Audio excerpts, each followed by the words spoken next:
Oi. Saúde a todos com a graça e a paz de Jesus, amém? É muito bom estarmos aqui, louvado seja Deus por tudo. Eu tive ontem um tempo muito bom com os jovens, no sábado à noite. Foi bem proveitoso para nós pensarmos um pouco em algumas ameaças do nosso inimigo a respeito de nossa fé e ainda um pouco dentro dessa temática eu gostaria de trabalhar hoje à noite com os irmãos sobre o seguinte tema: seguros contra as ameaças malignas. E eu queria que os irmãos se dirigissem comigo até um texto lá em 1 Coríntios, capítulo 10, versículo 12. Eu não sei se é necessário a apresentação de minha parte, eu acho que a maioria dos irmãos deve me conhecer aqui. Eu sei que tem um outro que da última vez que eu vim, no ano passado, ainda não estavam aqui, mas eu já tive a oportunidade de conversar com boa parte dos irmãos, assim, que são novos, né, nesse tempo, eu acho que não é necessário nos apresentarmos, mas a gente está à disposição de vocês para conversar, viu? 1 Coríntios capítulo 10, versículo 12, e eu quero iniciar o nosso estudo, a nossa meditação, com esse pequeno versículo que se encontra aí em 1 Coríntios. Capítulo 10, apenas o versículo 12. Seguros contra as ameaças malignas. Diz assim o texto: aquele, pois, que pensa estar em pé, veja que não caia. Aquele, pois, que pensa estar em pé, veja que não caia. Eu gostaria de compartilhar com os irmãos, hoje à noite, a história de um casal que tinha uma vida perfeita. Eles eram jovens, eles eram ricos, eles eram saudáveis, eles tinham a liberdade para fazer aquilo que eles desejassem. Eles tinham um relacionamento com Deus inigualável, como nenhuma outra pessoa ou nenhuma outra família já experimentou. A casa deles, meus irmãos, era um verdadeiro paraíso na terra. Eles eram realmente muito abençoados. E é difícil a gente imaginar como um casal assim, nesse ambiente, nessas circunstâncias, eles poderiam ser atingidos por alguma dificuldade ou crise. Como é que num ambiente desse alguma coisa pode dar errado? Mas infelizmente, irmãos, em um determinado dia, eles fizeram a única coisa que eles não poderiam fazer. E as consequências disso foram desastrosas. Eles perderam basicamente tudo o que eles possuíam. Eles perderam suas terras, eles perderam seus bens, a sua casa, os seus recursos, eles perderam a sua paz e o seu descanso. E principalmente eles perderam o seu lugar em Deus. O seu relacionamento com Deus foi danificado também. Eu estou falando de um casal que eu creio que vocês devem ter conhecimento de quem são: Adão e Eva.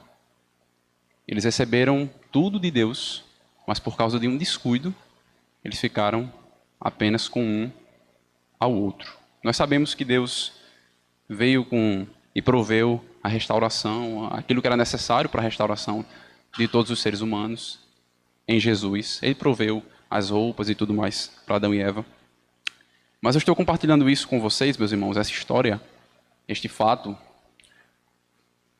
pois eu quero desafiá-los a refletirem sobre as ameaças que estão ao nosso redor no presente.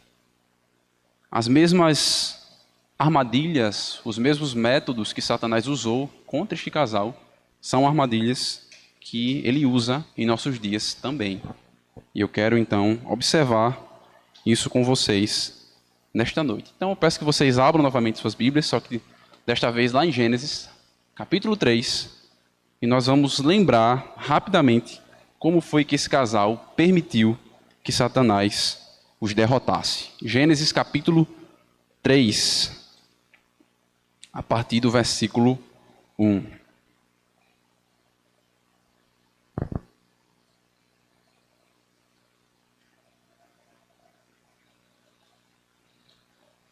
Eu vou ler do versículo 1 até o versículo 7 com vocês.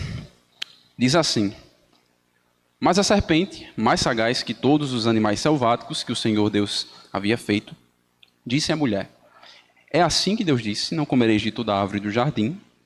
Respondeu-lhe a mulher: Do fruto das árvores do jardim nós podemos comer, mas do fruto da árvore que está no meio do jardim, disse Deus: Dele não comereis, nem tocareis nele, para que não morrais. Então a serpente disse à mulher: É certo que não morrereis, porque Deus sabe que no dia em que dele comerdes, se vos abrirão os olhos, e como Deus, sereis conhecedores do bem e do mal. Vendo a mulher que a árvore era boa para se comer, agradável aos olhos, e árvore desejável para dar entendimento, tomou-lhe do fruto e comeu, e deu também ao seu marido, e ele comeu. Abriram-se então os olhos de ambos, e percebendo que estavam nus, coseram folhas de figueira e fizeram cintas para si. Algo que nós identificamos de cara aqui no texto, eu creio que todos vocês devem saber, é que Satanás está por detrás da serpente, aqui no versículo 1. Né?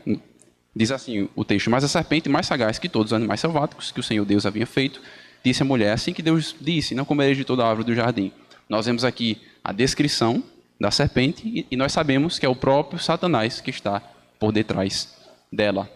Lá no livro de Apocalipse, no capítulo 20 e também no capítulo 12, nós vemos que ele é chamado de dragão, antiga serpente, que é o diabo e Satanás, sedutor de todo o mundo. Então, desde a queda de nosso adversário, de Satanás, o seu objetivo é seduzir os homens para um caminho distante de Deus, assim como ele tem investido contra a família e contra a obra de Deus no presente, na atualidade.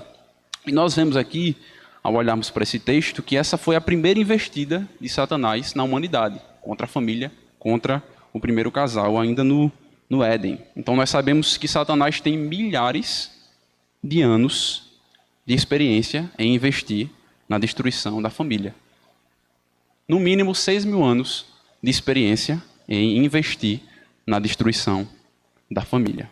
Então nós não podemos subestimar o nosso adversário. Ele não é o inimigo de Deus, ele não é o arquirrival de Deus, porque ele está subordinado ao nosso Deus. Mas ele é mais poderoso que nós, mais sagaz do que nós e muito perigoso. Não podemos subestimar o nosso adversário. Ele é menor do que Deus, ele é subordinado a Deus, e se nós estivermos com Deus, ele não tem poder contra nós. E vamos identificar aqui, meus irmãos, alguns métodos dele a partir de agora. E a primeira abordagem que nós vemos aqui é que Satanás ele lança dúvida. Ele lança dúvida, e isso é algo que nós vemos com um pouco mais de facilidade aqui no texto do versículo 1. Vejam comigo, ele faz a seguinte pergunta aí no final do versículo 1.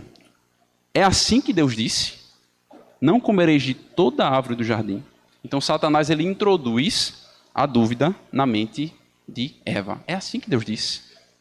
Não comereis de toda a árvore do jardim. E muitas vezes nós nos encontramos duvidosos a respeito de alguns assuntos que não deveríamos estar. A dúvida muitas vezes é boa, nós temos que ter dúvidas, temos que perguntar e temos que procurar resposta para elas, mas algumas dúvidas, especialmente quanto à fé e quanto à salvação, elas procedem do maligno.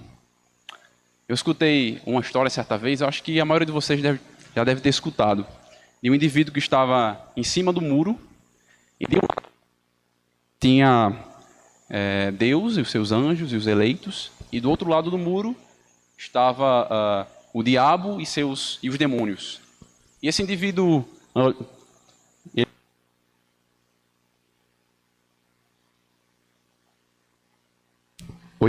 onde estava Deus e os anjos, e Deus e os seus anjos estavam chamando este homem a descer desse muro e a vir para o lado que eles estavam.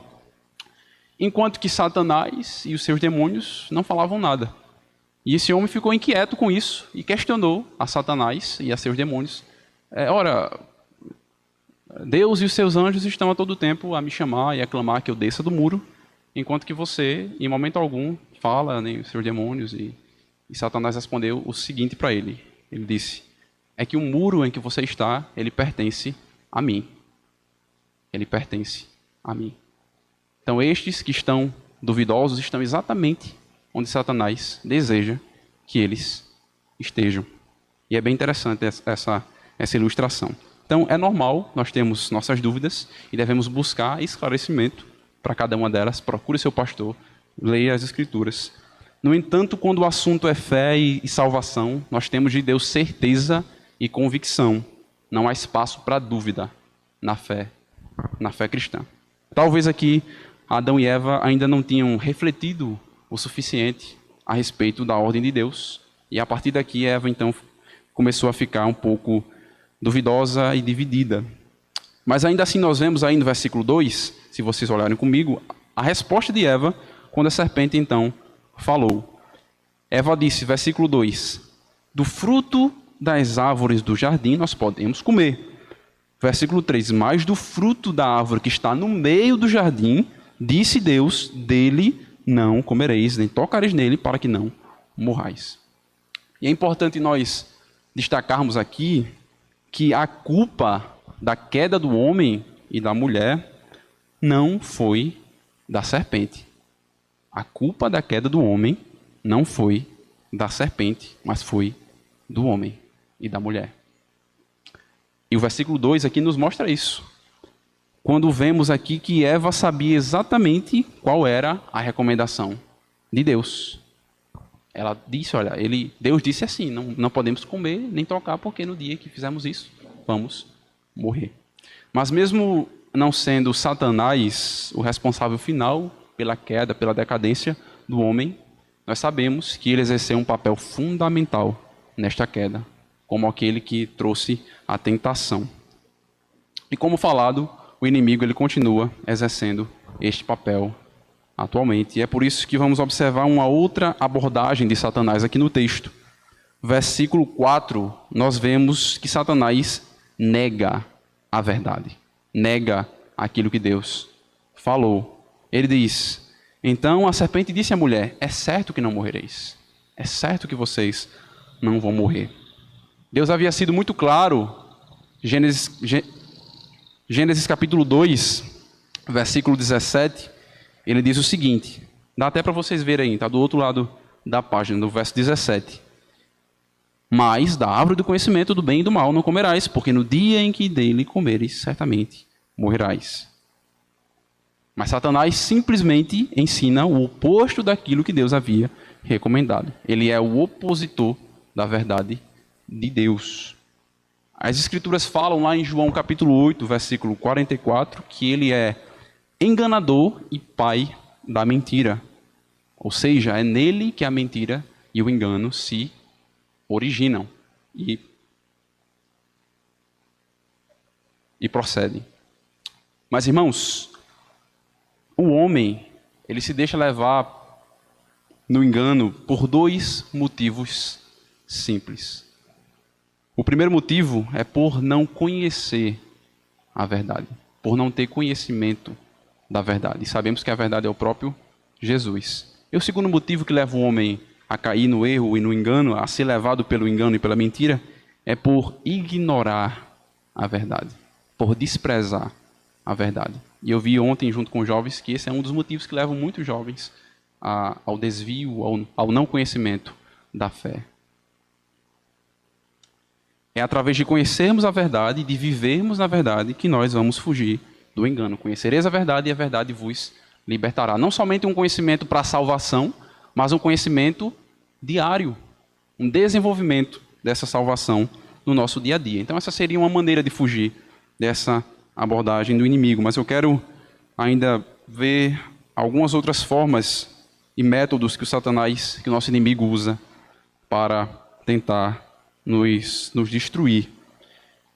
No versículo 5, nós vemos que além de negar a verdade e além de lançar dúvida ao homem, na mente do homem, Satanás também distorce a verdade, ele modifica a verdade. Versículo 5, ele diz, porque Deus sabe que no dia em que dele comerdes, se vos abrirão os olhos, e como Deus sereis conhecedores do bem e do mal. Então não é que vocês vão morrer de morte morrida, assim, morrer mesmo. É que vocês vão ver como Deus vê. Vejam como ele não somente nega o que Deus falou, mas ele distorce aquilo que Deus havia falado. Olha, Deus não explicou direito para vocês, eu vou explicar agora. Não é que vocês vão morrer, é que vocês vão ser diferentes. Vocês vão agora ser como Deus. Vão ver assim como Deus vê. Então Satanás usou uma meia-verdade, que nós sabemos que não existe, meia-verdade, para tentar a Eva. Algo que, de certa forma, é ideal e aceitável, que é sermos semelhantes a Deus. E não é mal querer ser parecido com Deus, especialmente no sentido de santidade. Ele disse ser de santos porque eu sou santo. Esse é o desejo de Deus para nós. É isso que todo mundo deveria desejar também. Mas Satanás enganou Eva no que diz respeito ao modo apropriado de se obter este objetivo. Eles poderiam simplesmente aprender de Deus a cada dia no jardim. Mas o inimigo mostrou que ela poderia ser semelhante a Deus ao desafiar a sua autoridade. Como? Usurpando o seu lugar ao decidir por si mesmo o que era melhor para a sua vida. Assim como vemos muitas pessoas dizendo por aí, eu sei o que é melhor para mim. Ninguém sabe o que é melhor para mim. Eu sei o que é melhor para mim.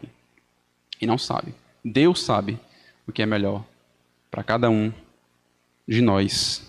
Então, com esse engano, com essa distorção da palavra de Deus, da verdade de Deus, Satanás conseguiu enganar o homem e a mulher. E assim ele tem enganado muitos hoje em dia, fazendo uma distorção da verdade, mudando a verdade do Evangelho, mudando a sã doutrina e fazendo com que as pessoas sejam levadas pela religião e pelo falso ensino. E um outro aspecto das abordagens de Satanás, que representam uma ameaça para nós, que nós vemos aqui no texto, é que Satanás ele apela para nossos sentidos e nossos anseios humanos. Todos nós temos uma área de maior fraqueza, de maior debilidade. Todos nós temos impulsos humanos que muitas vezes querem dominar nossas atitudes. Nossas emoções às vezes querem passar por cima de nossa razão. E Satanás usou isso contra este casal. Vejam comigo o versículo 6. Vendo a mulher que a árvore era boa para se comer, agradável aos olhos, árvore desejável para dar entendimento, tomou-lhe do fruto e comeu, e deu também ao marido, e ele comeu. Então ela julgou que aquele fruto, que aquela árvore era boa para se comer. Não porque ela achava que a fruta era boa em si, no sentido de ser saborosa, mas porque ela ouviu e foi convencida por Satanás dos resultados que aquela fruta traria para ela. Ela foi convencida pelo que ouviu de Satanás. E devemos tomar cuidado com aquilo a que damos ouvido. Jesus disse lá em João 10, versículo 27, as minhas ovelhas ouvem a minha voz, eu as conheço e elas me seguem. O salvo ouve a voz do pastor, não a voz do enganador, não outras vozes. Ele consegue identificar a voz do seu pastor. Eu não sei se vocês já viram um rebanho de ovelhas, quando os pastores misturam os seus rebanhos, e você olha e não sabe mais de quem é as ovelhas, e é bem interessante. E você pensa que, de repente, ele não vai mais conseguir trazer de volta o seu rebanho de ovelhas. Mas cada um tem um chamado diferente, e quando o pastor ele chama as suas ovelhas, só as ovelhas dele vêm, e as outras ficam lá. E é bem interessante nós observarmos isso aqui. É assim que funciona com o nosso pastor, ou supremo pastor. Nós ouvimos a sua voz e seguimos somente a sua voz, e não a voz do enganador. Adão e Eva aqui, eles poderiam ir consultar a Deus novamente, antes de comer daquele fruto. Mas eles não fizeram isso. Eles não fizeram isso. E outra coisa que nós vemos é que a mulher viu que a fruta era agradável aos olhos. Ela também foi afetada pelo que viu diante de si. Seus olhos. Devemos ter muito cuidado com aquilo que nós deixamos passar diante de nossos olhos. Na tela do nosso smartphone, na tela da nossa televisão, o que deixamos passar diante de nós. Nem sempre aquilo que é agradável aos olhos vai fazer bem para o coração. Isso vale não somente, né, nesse aspecto, mas também até na área do relacionamento. Nem tudo aquilo ou aquela que é bonito demais vai fazer bem para a sua vida ou para o seu relacionamento com Deus. Nem tudo aquilo que é aparentemente bom ou bonito vai fazer bem para a alma ou para o coração. E ela viu também, irmãos, que era desejável para dar entendimento. Ou seja, ela enxergou benefícios pessoais em comer daquela fruta. Existia um caminho mais longo para se chegar a esse entendimento, mas a oportunidade atual era mais fácil e era mais rápida. E ela então usou este caminho. A vontade de Deus ficou menos importante do que a vontade do eu, do agora, a minha vontade. Uma mordidinha só não vai fazer muito mal. Muitas vezes nós sabemos que não devemos fazer algo, mas nós fazemos mesmo assim. Por quê? Simplesmente pelo prazer, pela satisfação que aquilo vai me gerar no momento.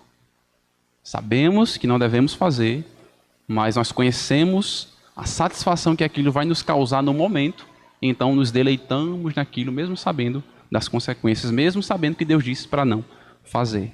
E é muito fácil julgar a Eva, julgar Adão e dizer que no lugar deles não teria feito isso, mas é exatamente assim que nós nos comportamos, sabendo que Deus disse para não fazer e fazendo. Aquele pecado de estimação. Não sei se vocês já ouviram essa ilustração. O pastor da minha igreja ele gosta muito de usar de um macaco que um caçador fez uma armadilha para ele. Ele colocou uma banana dentro de uma gaiola com um buraco bem pequeno em que o macaco ele consegue passar a mão para dentro da gaiola, mas quando ele pega essa banana, ele não consegue mais remover a sua mão com a banana da gaiola. E ele costuma dizer que esse é o pecado de estimação. É aquele pecado que você não consegue largar. E você fica ali, agarrado e arraigado àquele mal, e não consegue sair, a não ser que você solte e a sua mão saia de dentro da gaiola. E é exatamente assim que acontece conosco. Um pecadinho de estimação que faz muito mal para a nossa alma, para a nossa família, para o nosso lar. E assim nós somos derrotados. Adão e Eva foram enganados, pois se deixaram levar pela dúvida, pelo engano e pelos seus desejos naturais. E foram derrotados. E nós sabemos o restante da história. Eles de fato tiveram seus olhos abertos para o bem e para o mal. Versículo 7 está escrito aí. Abriram-se então os olhos de ambos e perceberam que estava nus. Cozeram folhas de figueira e fizeram cintas para si. Mas a serpente disse: certamente vocês não vão morrer. E Deus disse: certamente vocês vão morrer. E o que foi que aconteceu? Eles morreram ou eles não morreram? Imediatamente, eles morreram espiritualmente. Algo mudou. O que é que está acontecendo comigo? Bota a folha e isso e aquilo. Eles mudaram imediatamente. O comportamento dentro deles mudou. Eles morreram imediatamente, espiritualmente. Mas não somente isso. Por causa desse pecado, dessa desobediência, eles experimentariam agora a morte física também. E não somente a morte física, mas possivelmente também a morte eterna. As 3 facetas da morte. A morte espiritual, que é uma separação do homem e Deus, uma inimizade do homem com Deus. A morte física, que é a morte que nós experimentamos, tanto os crentes quanto os descrentes, e a morte eterna, que é a morte no lago de fogo para todo sempre. Possivelmente eles poderiam, agora eles eram candidatos a esta morte também. Eles foram enganados pela serpente, por Satanás. E eles então fracassaram e perderam tudo, assim como muitos outros têm sido enganados pelos deleites e prazeres e riquezas desse mundo.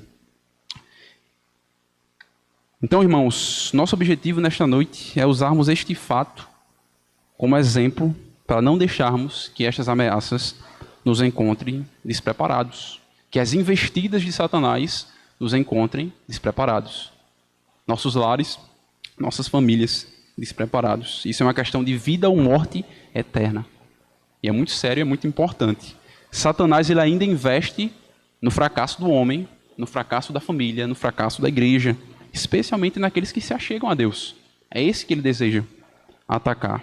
A Bíblia fala lá em 1 Pedro capítulo 5, versículo 8, que ele anda ao derredor como um leão, buscando a quem possa devorar. Não sei se vocês já viram um leão caçando, mas é bem interessante. Ele busca sempre aquela vítima mais fácil. Então ele vai procurar um animal que está ferido, um animal mais velho, um animal mais novo, um filhote, né? E ele arrodeia e procura sempre aquela vítima mais fácil para atacar. E é mais ou menos esse exemplo que o apóstolo Pedro usou na sua primeira carta. Satanás está como um leão, arrodeando, e bramando e buscando a quem possa devorar. Então, nós temos aqui algumas lições que nós podemos aprender dentro desse fato, dentro dessa história. Eu gostaria, já perto de concluir, de ver algumas coisas com vocês. A primeira delas é que quando nós pecamos, a culpa não é de Satanás, a culpa não é dos outros, a culpa é nossa. A culpa é nossa, do nosso pecado. E a Bíblia nos manda reconhecer e confessar os nossos pecados a Deus. Lá em 1 João capítulo 1, versículo 9, se confessarmos os nossos pecados, Ele é fiel e justo para nos perdoar os pecados e nos purificar de toda a injustiça. Devemos reconhecer. Adão e Eva sabiam exatamente qual era a ordem de Deus, no versículo 2, mas eles resolveram desobedecer, conscientes disso. Adão e Eva ficaram culpando um ao outro. Se vocês lerem comigo o versículo 12 e 13, que diz o seguinte: Então disse o homem, a mulher que tu me destes por esposa, ela me deu a fruta da árvore e eu comi. Disse o Senhor Deus à mulher, que é isso que fizeste? Respondeu a mulher, a serpente me enganou e eu comi. Então Deus perguntou a Adão, não, foi a mulher que o Senhor me deu. Ele bota a culpa na mulher e bota a culpa em Deus, mas não assume que foi ele. Aí quando Deus pergunta à mulher, não, foi eu não, foi a serpente. Sempre desviando a culpa para outrem. E é assim que nós fazemos muitas vezes também. Então a culpa do pecado é nossa e precisamos tratar diretamente com Deus. Tanto aqueles que não conhecem a Deus necessitam de reconciliação, quanto aqueles que conhecem a Deus devem experimentar dia após dia a confissão de pecados. Nós ainda erramos e falhamos, não devemos, mas ainda fazemos. Outra lição é para que possamos identificar e fugir dos enganos de Satanás. Nós precisamos nos enchermos da verdade, do conhecimento da verdade. Se você sabe o caminho certo, quando o caminho errado surgir, você vai evitá-lo. No domingo passado nós ouvimos que para quem não sabe para onde vai, qualquer caminho serve. Mas aqueles que conhecem o verdadeiro caminho, esses não são enganados de jeito nenhum. De jeito nenhum. Saiba o caminho verdadeiro e quando o falso surgir, você vai conseguir evitá-lo. Lembre-se que Satanás busca um alvo fácil. Alguém que não tem lido muito as Escrituras. Alguém que não tem orado muito. Alguém que não tem ido muito para a igreja. E essa é uma vítima mais fácil, mais fraca. Não está nutrido da palavra, não está nutrido do evangelho. E fica mais fácil de ser atacado ou de cair em pecado. É esse indivíduo que ele vai atacar, é este casal que ele vai investir, é essa família que ele quer destruir. E outra lição que nós temos aqui é que nossos sentidos naturais podem nos enganar, podem nos iludir. Como eu falei, nem tudo que é aparentemente bom, agradável ou até mesmo desejável vai nos beneficiar de verdade. Nada que afete nossa devoção ou o nosso relacionamento com Deus deve fazer parte de nossa vida. Observemos aquilo que não tem feito bem a nós, a você, ao seu lar, à sua família. E, se necessário, remova isso de suas vidas o quanto antes que isso destrua a sua vida, a sua família. Satanás pode estar entrando na sua casa através da tela do seu celular e você não está percebendo. A fruta era aparentemente boa, agradável e desejável, no versículo 6. Mas comer da fruta o comer dessa fruta enviou milhões de pessoas para o inferno, para longe de Deus. E parecia muito sutil, muito simples, inofensivo aquele pecado. Mas teve consequências desastrosas, não só para o casal, mas para todo o resto da humanidade. O pecado muitas vezes parece inofensivo, mas pode destruir toda uma família. Outra lição que nós vemos aqui é que aquilo que aconteceu com esse casal pode acontecer conosco também, se nós baixarmos a guarda. Nós não somos melhores do que ninguém. Assim como o nosso irmão erra e deve ser ajudado, necessita ser ajudado, o mesmo pode acontecer comigo e com você, se nós nos afastarmos de Deus.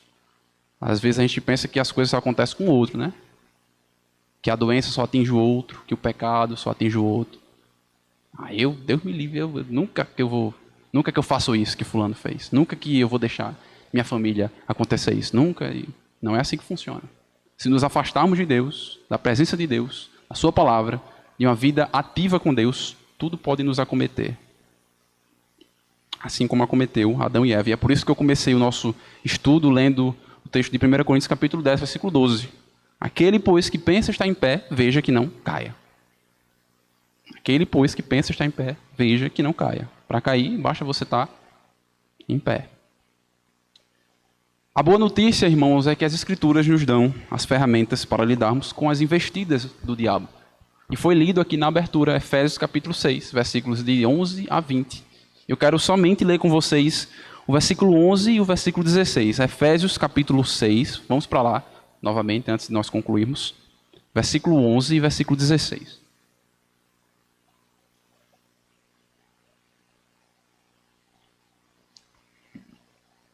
No versículo 11 de Efésios 6. Amém? Todos acharam?